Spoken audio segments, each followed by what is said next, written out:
Неменеңе жетістің бала батыр, қариялар азайып бара жатыр. Бірі мініп келместің кемесіне, бірі күтіп әнеки жағада тұр деп ақиық ақын Мұқағали Мақатаев жырлағандай, халқымыз қария даналы қазынамыз деп айтады. Ал анаң үйдің алтын қазығы, әкең қамқоршың, ағаң қорғаушың, інің сүйенішің, қария болса ағып жатқан дариямен тең. Дана халқымыз қарты бар үйдің қазынасы бар дейді. Осылайша қазақ халқы көнеден бері қарияларын асыл қазынаға теңеп қадір тұтады. Бұл дәстүр ұмытылмай, бүгінде әр қазақ шаңырағы даналарын құрметтеп отыр.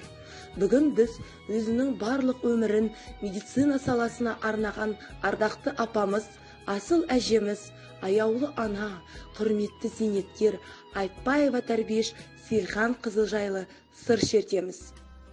Мен 1948 жылы 21 мартта Талап ауылы, Келлер районы, Көкшетау облысында туыптым.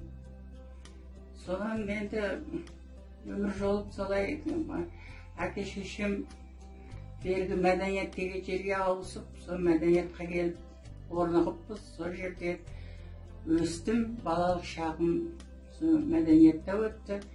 8-ші классқа дейін сол мәдениеттің 8-ші класс несін бітірдім, школын бітіріп, содан кейін әрі қарай оқуға барған жоқпын. Өзім медицинаны қаладым, дәрігерлікті. Сол неге Целиноградтың медицина училищесіне түсіп, соны тәмамдап 66 жылы түстім. 70 жылы тәмамдап, туған ауылыма, өскен ауылыма мәдениетке қайтып келдім. Сол жерде 4 жыл өзім қызметімді бастадым.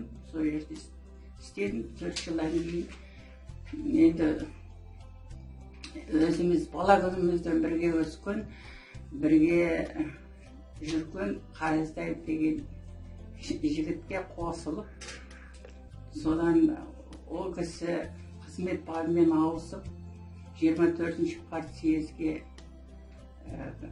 ауысты. Сонымен сол жерге келіп, сол жердің медпунктында қызмет еттім. Осы ақырғы зейнеткерлікке шыққанша сол жерде қызмет еттім. Содан қалаға келдік. Енді уже зейнеткер болуға он кезде. Жолдасым әлі істейді. Келгеннен кейін мұнда қалада сельхозинститутқа кірді, сонда жұмыс істеп, өзім үйде сол 2 балам болды, бір ұл бір қыз. Қызым қазір бухгалтер, пенсия жөнді, пенсия тағайындайтын жерде бухгалтер болып істейді.